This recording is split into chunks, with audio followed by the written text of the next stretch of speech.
ورحمۃ اللہ وبرکاتہ۔ الحمد للہ رب العالمین والصلاة والسلام علی اشرف الانبیاء والمرسلین نبینا محمد وعلی آلہ وصحبہ اجمعین ومن تبعهم بإحسان الى یوم الدین، اما بعد۔ محترم حاضرین کرام، ہم روزانہ تراویح کی نماز میں جو پڑھتے ہیں اور آپ سب پیچھے جو سماعت فرماتے ہیں، اللہ رب العالمین کی توفیق سے اس پڑھے گئے حصے کی تفسیر یا یہ کی خلاصے کا یہ مبارک سلسلہ آج سے آغاز کیا جا رہا ہے۔ اللہ رب العالمین سے دعا ہے کہ بار الہ تو اس میں ہم سب کے لیے برکت عطا فرما اور ہماری اس حاضری کو قبول فرما، آمین یا رب العالمین۔ قرآن مجید کی سب سے پہلی سورت سورہ فاتحہ ہے۔ اس کے علماء کرام کئی نام ذکر کرتے ہیں، جس میں ام الکتاب بھی ہے، اور اس کی فضیلت کی جہاں تک بات ہے تو ہر انسان یہ بات جانتا ہے کہ سورہ فاتحہ ایسی عظیم سورت ہے کہ ہر نماز میں، ہر رکعت میں اس سورہ فاتحہ کے پڑھے بغیر کسی انسان کی نماز نہیں ہو سکتی۔ جناب محمد رسول اللہ صلی اللہ علیہ وسلم نے ایک موقع پر فرمایا تھا، لا صلاۃ لمن لم یقرأ بفاتحۃ الکتاب، کہ اس شخص کی نماز ہی نہیں ہو سکتی کہ جو سورہ فاتحہ کو اپنی نماز میں نہ پڑھے۔ ہر رکعت میں پڑھنا سورہ فاتحہ کا ضروری ہے، چاہے وہ امام ہو، چاہے وہ مقتدی ہو، چاہے وہ اکیلے نماز پڑھ رہا ہو، ہر شخص کے لیے سورہ فاتحہ کا پڑھنا نہایت ہی ضروری ہے۔ اسی طرح سورہ فاتحہ کی فضیلت کے سلسلے میں ایک واقعہ بڑا مشہور ہے، صحیح بخاری کی روایت ہے۔ حضرت ابو سعید خدری رضی اللہ عنہ بیان فرماتے ہیں کہ ہم لوگ کسی سفر میں تھے اور کسی جگہ پر ٹھہرے ہوئے تھے، اچانک ایک لونڈی آتی ہے اور یہ بتلاتی ہے کہ اس علاقے کے سردار کو ایک سانپ نے ڈس لیا ہے، اگر تم میں سے کوئی شخص دم کرنا جانتا ہے تو وہ آگے بڑھے اور اس سردار پر کوئی چیز پڑھ کر کے دم کر دے۔ اب ایک صحابی رسول آگے بڑھتے ہیں، جا کر اس سردار پر سورہ فاتحہ کو پڑھ کر دم کر دیتے ہیں، اور اللہ رب العالمین اس دم کرنے کی وجہ سے اس سردار کو شفا یابی نصیب فرما دیتا ہے۔ اب وہ سردار شفا ملنے کی خوشی میں صحابہ کرام کو 30 بکریوں سے انعام کے طور پر نوازتا ہے اور خوب دودھ پلاتا ہے بکریوں کا۔ صحابہ کرام تو دودھ پی لیتے ہیں، البتہ بکریوں کا استعمال نہیں کرتے ہیں۔ وہ یہ سمجھ رہے تھے کہ قرآن کریم کے پڑھنے کے بدلے میں ہدیہ لینا، انعام لینا، کیا یہ جائز ہے کہ نہیں؟ جب تک ہم مدینہ جا کر جناب محمد رسول اللہ صلی اللہ علیہ وسلم سے پوچھ نہیں لیں گے، اس وقت تک ہم ان بکریوں کا استعمال نہیں کر سکتے۔ یہ صحابہ کرام مدینہ آتے ہیں، اللہ کے رسول صلی اللہ علیہ وسلم سے دریافت کرتے ہیں کہ اللہ کے رسول صلی اللہ علیہ وسلم ان بکریوں کا استعمال کرنا ہمارے لیے جائز ہے کہ نہیں؟ پورا قصہ بیان فرماتے ہیں۔ اللہ کے رسول صلی اللہ علیہ وسلم تائید فرماتے ہیں اور فرماتے ہیں کہ اس کے استعمال میں کوئی حرج نہیں ہے، اور ان بکریوں میں میرا بھی حصہ لگانا۔ تو سورہ فاتحہ کی عظیم فضیلت ہے کہ اگر ایک انسان اس سورہ فاتحہ کو پڑھ کر کسی بیمار پر دم کرتا ہے تو اللہ رب العالمین اس سورہ فاتحہ کے پڑھ کر دم کرنے کی وجہ سے اس بیمار کو شفا یابی نصیب فرما دیتا ہے۔ اسی طرح آپ دیکھیں گے یہ سورہ فاتحہ اتنی عظیم سورت ہے کہ اللہ تعالیٰ نے توحید کی جتنی بھی قسمیں ہیں، توحید ربوبیت، توحید الوہیت اور توحید اسماء و صفات کو، ان تینوں قسموں کو اللہ تعالیٰ نے سورہ فاتحہ میں ذکر کر دیا۔ الحمدللہ رب العالمین، تمام قسم کی تعریف اس رب العالمین کے لیے، رب العالمین جو سارے جہاں کا رب ہے۔ اب اللہ تعالیٰ نے اس آیت کریمہ میں توحید ربوبیت کو ذکر کر دیا۔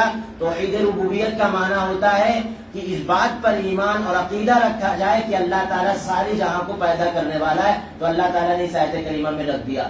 الرحمن الرحیم، اللہ رب العالمین کا ایک نام رحمان ہے، اسی طرح اس کی ایک صفت بھی ہے رحم کرنا، تو دوسری آیت کریمہ میں اللہ تعالیٰ نے توحید اسماء و صفات کو رکھ دیا۔ اور اسی طرح ایاک نعبد و ایاک نستعین، ہم تیری ہی عبادت کرتے ہیں اور تجھ سے ہی مدد طلب کرتے ہیں، اور توحید الوہیت کا معنی بھی یہی ہوتا ہے کہ اللہ رب العالمین کی عبادت کی جائے اور اس کے ساتھ کسی کو شریک نہ ٹھہرایا جائے۔ گویا اللہ تعالیٰ نے دوسری قسم توحید الوہیت کو اس آیت کریمہ میں ذکر کر دیا۔ سورہ فاتحہ یہ ایسی عظیم صورت ہے کہ اللہ تعالیٰ نے توحید کی تینوں قسموں کو اس صورت کے اندر ذکر کر دیا۔ اسی طرح سورہ بقرہ کی کل کے تراویح میں 91 آیت تلاوت فرمائی گئی تھی۔ اس سورہ بقرہ کا نام سورہ بقرہ کیوں رکھا گیا؟ آپ یہ بات جانتے ہیں کہ سورت کے اندر گائے کے ایک قصے کا تذکرہ کیا گیا ہے، اسی مناسبت سے سورت کا نام سورہ بقرہ رکھا گیا، اور بقرہ کا معنی ہوتا ہے گائے۔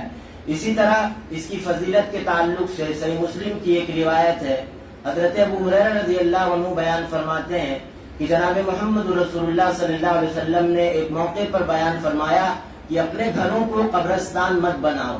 مانا یہ کہ اپنے گھروں میں عبادت کرتے رہو، قرآن مجید کی تلاوت کرتے رہو، اسی طرح نوافل اور سنن مؤکدہ جو ہیں اللہ کے رسول صلی اللہ علیہ وسلم گھروں میں پڑھا کرتے تھے، تاکہ گھر یہ قبرستان کی طرح نہ ہو جائے کہ جہاں پر کسی طرح کی عبادت نہیں کی جاتی۔ تو اللہ کے رسول صلی اللہ علیہ وسلم فرماتے ہیں کہ اپنے گھروں کو قبرستان مت بناؤ، اسی طرح سورہ بقرہ کی تلاوت کرتے رہو، اس لیے کہ سورہ بقرہ کی تلاوت جس گھر میں کی جاتی ہے اس گھر سے شیطان بھاگ جاتا ہے۔ تو یہ سورہ بقرہ کی فضیلت ہے، اس کے علاوہ بہت ساری فضیلتیں احادیث میں بیان ہیں۔ ایک سب سے بڑی بات کہ اللہ تعالیٰ نے اس سورت کا آغاز حروف مقطعات کے ذریعے کیا۔ یہ بہت اہم پیغام دینا تھا تمام مسلمانوں کو، قیامت تک پڑھنے والے تمام انسانوں کو اس قرآن مجید کو، کہ آپ یہ بات جانتے ہیں کہ حروف مقطعات کسے کہتے ہیں؟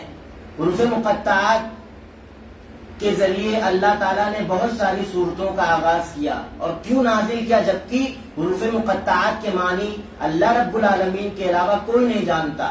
نزول کا بہت بڑا مقصد تھا، جب اللہ کے رسول صلی اللہ علیہ وسلم پر قرآن مجید نازل کی جاتی، اللہ کے رسول صلی اللہ علیہ وسلم تمام لوگوں کے سامنے قرآن مجید کو پڑھ کر سنایا کرتے تھے اور بتایا کرتے تھے کہ مجھ پر یہ نازل ہوا۔ اللہ کے رسول صلی اللہ علیہ وسلم جب سناتے قرآن مجید کو، مشرکین یہ اعتراض کرتے تھے کہ یہ نبی جھوٹ بول رہا ہے، اپنی طرف سے گڑھ کر کلام پیش کر رہا ہے، تاکہ جو لوگ ایمان لا چکے ہیں اولاً وہ ایمان سے منحرف ہو جائے، جب یہ ثابت کر دیا جائے کہ اللہ کے رسول جھوٹے ہیں اور اپنی جانب سے کلام پیش کر رہے ہیں۔ اور دوسرا یہ دعویٰ کرتے تھے کہ یہ جو نبی کلام پیش کر رہا ہے، نعوذ باللہ ہم بھی اس طرح کے کلام کو پیش کرنے پر قادر ہیں، جبکہ اللہ تعالیٰ نے اس چیز کو واضح کر دیا کہ ان کا یہ دعویٰ جھوٹ ہے۔ اس جیسا کلام کیا، اس سے ملتا جلتا بھی کلام قیامت تک کوئی بھی پیش نہیں کر سکتا۔ اللہ تعالیٰ نے حروف مقطعات کو نازل فرمایا یہ چیلنج دینے کے لیے، اگر تمہارا یہ دعویٰ ہے کہ یہ کسی انسان کا کلام ہے اور تم اپنے آپ کو فصیح و بلیغ سمجھتے ہو، یہ دعویٰ کرتے ہو کہ ہم بھی جیسا کلام پیش کرنے پر قادر ہیں، تو ان حروف مقطعات کے معنی صرف بتلا دو، ہم جان جائیں گے تم ان جیسے کلام کو پیش کرنے پر قادر ہو۔ اور آپ یہ بات جانتے ہیں کہ حروف مقطعات کے معنی اللہ رب العالمین کے علاوہ کوئی نہیں جانتا ہے۔ یہ چیلنج دینا تھا کہ یہ کلام اللہ رب العالمین کی طرف سے نازل کردہ ہے، نہ یہ کہ کسی بشر کا یہ کلام ہے۔ اسی وجہ سے پہلے ہی پارے میں آگے اللہ رب العالمین نے دوسرا یہ چیلنج دیا، وَإِن كُنتُمْ فِي رَيْبٍ مِّمَّا نَزَّلْنَا عَلَىٰ عَبْدِنَا فَأْتُوا بِسُورَةٍ مِّن مِّثْلِهِ۔ اگر تم اس بات میں شک و شبہ میں مبتلا ہو کہ جناب محمد رسول اللہ صلی اللہ علیہ وسلم پر جو کلام نازل کیا جاتا ہے وہ اپنی جانب سے گڑھ کر پیش کر رہے ہیں، تو فَأْتُوا بِسُورَةٍ مِّن مِّثْلِهِ، اس جیسی ایک صورت بیان کر کے دکھا دو اگر تمہارا یہ دعویٰ ہے کہ کسی بشر کا کلام ہے۔ اللہ رب العالمین نے صرف یہ بات نہیں کہی، کہا کہ جن کو تم پکارتے ہو نا سب کو بلا لو اور اس جیسی ایک صورت بیان کر کے دکھا دو۔ پھر آگے بیان فرمایا فَإِن لَّمْ تَفْعَلُوا وَلَن تَفْعَلُوا، ہرگز تم ایسا کام نہیں کر سکتے، اس جیسی صورت کیا، اس جیسی ایک آیت بھی تم بنانے پر قادر نہیں ہو سکتے۔ یہ اس بات کا ثبوت ہے، منہ بولتا ثبوت ہے کہ یہ قرآن مجید اللہ رب العالمین کی طرف سے نازل کردہ ہے، نہ یہ کہ جناب محمد رسول اللہ صلی اللہ علیہ وسلم یا یہ کہ کسی بشر کا کلام ہے۔ آگے اللہ رب العالمین نے کہا ذالک الکتاب لا ریب فیہ، اس کتاب میں کسی طرح کا کوئی شک اور شبہ نہیں ہے۔ اسی وجہ سے علماء ذکر کرتے ہیں کہ قرآن مجید پر ایمان لانے کے کئی تقاضے ہیں۔ سب سے پہلا تقاضا یہی ہے کہ ایک بندہ ایمان اور عقیدہ رکھے اس بات پر کہ یہ کتاب اللہ رب العالمین کی طرف سے نازل کردہ ہے اور اس کتاب میں کسی طرح کا کوئی شک اور شبہ نہیں ہے۔ اس کے بعد اللہ رب العالمین نے ذکر کیا کہ انسانوں کی ہدایت اور ضلالت کے اعتبار سے 3 قسمیں ہیں. یا تو ایک انسان مومن ہو سکتا ہے، یا تو ایک انسان کافر ہو سکتا ہے، یا تو ایک انسان منافق ہو سکتا ہے. تینوں قسموں کا اللہ رب العالمین نے ایک لمبے تذکرے کے ساتھ ذکر کر دیا، اور تینوں کا انجام کل قیامت کے دن کیا ہوگا ساری چیزوں کا ذکر کر دیا. مومن کے بارے میں بیان فرمایا کہ مومن وہ ہوتے ہیں جو اللہ اس کے رسول پر ایمان لاتے ہیں، نماز کو قائم کرتے ہیں، زکوٰۃ کو دیتے ہیں، اور آخرت پر بھی ان کا ایمان ہوتا ہے. اب ان کا انجام کیا ہوگا؟ اولئک علی ھدی من ربہم واولئک هم المفلحون. یہی لوگ اپنے رب کی طرف سے ہدایت پر ہیں، اور کل قیامت کے دن یہی لوگ کامیاب ہونے والے ہیں. دوسری قسم انسانوں کی کافر. اللہ رب العالمین نے کافروں کے بارے میں بھی بیان فرمایا.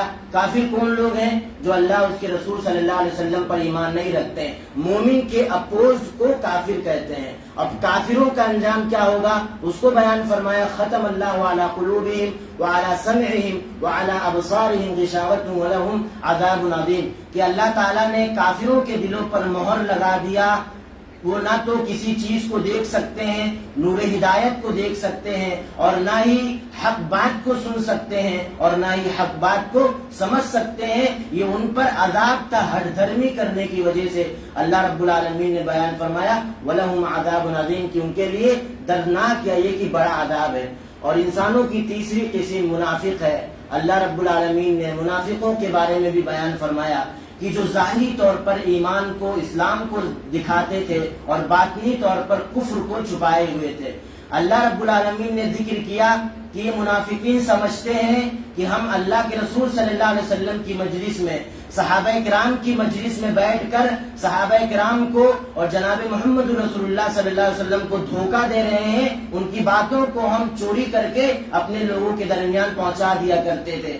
بسا اوقات ایسا ہوتا تھا کہ صحابہ کرام کو دیگر صحابہ کرام سے بدظن کر دیا کرتے تھے، لڑائی کروا دیا کرتے تھے. جناب محمد رسول اللہ صلی اللہ علیہ وسلم کو خود صحابہ کرام سے بدظن کر دیا کرتے تھے. تو اللہ رب العالمین نے بیان فرمایا یہ سمجھتے ہیں کہ ہم اللہ اور اس کے رسول کو دھوکہ دے رہے ہیں، بلکہ یہ خود اپنے آپ کو دھوکہ دے رہے ہیں. جب کل قیامت کے دن جہنم میں سب سے نچلی تہ پر ہوں گے تب سمجھ میں انہیں آئے گا کہ یہ اللہ اور اس کے رسول کو دھوکہ دے رہے تھے یا خود اپنے آپ کو دھوکہ دے رہے تھے، جس کی وجہ سے ان کا یہ انجام ہوا. یہ جہنم کے سب سے نچلی تہ پر ہے. اب اللہ رب العالمین نے بیان فرمایا کہ جب یہ بات واضح ہو گئی کہ کل قیامت کے دن نہ تو منافق کامیاب ہو سکتا ہے، اور اسی طرح نہ کافر کامیاب ہو سکتا ہے. کامیاب کون ہوگا؟ صرف مومن کامیاب ہو سکتا ہے. جب یہ بات واضح ہو گئی تو اللہ تعالیٰ نے تمام انسانوں کو یہ حکم دیا کہ جب اس بات کے واضح ہونے کے بعد کہ صرف مومن کامیاب ہو سکتا ہے، لہذا صرف اور صرف میری عبادت کرو اور میرے علاوہ میرے ساتھ کسی کو شریک نہ ٹھہراؤ. اس کے بعد اللہ رب العالمین نے آدم علیہ السلام کے اس قصے کو تذکرہ کیا کہ جب اللہ تعالیٰ نے آدم علیہ السلام کو فرشتوں سمیت تمام لوگوں کو سجدہ کرنے کا حکم دیا. تمام فرشتوں نے سجدہ کیا، تمام لوگوں نے سجدہ کیا. ابلیس نے سجدہ کرنے سے انکار کر دیا. اس کا ایک کبر تھا، غرور تھا. وہ یہ دلیل پیش کر رہا تھا اللہ رب العالمین کے سامنے کہ اے اللہ تو نے مجھے آگ سے پیدا کیا، اور آگ یہ اوپر کی جانب اٹھتی ہے، اور مٹی کو پھینکا جائے تو وہ نیچے کی جانب آتی ہے. لہذا افضل کون، وہ جو اوپر اٹھتا ہے یا یہ کہ جو نیچے آتا ہے؟ تو اللہ رب العالمین نے اسے سزا کے طور پر جنت سے، یہ فرشتوں کا سردار سمجھا جاتا تھا. مفسرین لکھتے ہیں کہ اللہ رب العالمین نے شیطان کو یہ پاور دیا تھا، یہ فضیلت دی تھی کہ اس موقع پر تمام لوگوں کا یہ سردار تھا، لیکن اسے سزا دے کر اس کا ابدی ٹھکانہ جہنم بنایا گیا. اس کے بعد اللہ رب العالمین نے آدم علیہ السلام کو اور اماں حوا علیہ السلام کو یہ کہا کہ آپ جنت میں جس طرح رہنا چاہتے ہیں رہیں، جو کھانا چاہتے ہیں کھائیں، لیکن صرف ایک درخت کے قریب مت جانا. اب یہ شیطان حضرت آدم علیہ السلام کو، حضرت حوا علیہ السلام کو ورغلاتا ہے اور خطا کرنے پر آمادہ کر دیتا ہے، اور یہ دونوں خطا کے مرتکب ہو جاتے ہیں. اللہ رب العالمین سزا کے طور پر حضرت آدم علیہ السلام کو اور اسی طرح اماں حوا علیہ السلام کو دنیاوی زندگی میں بھیج دیتا ہے.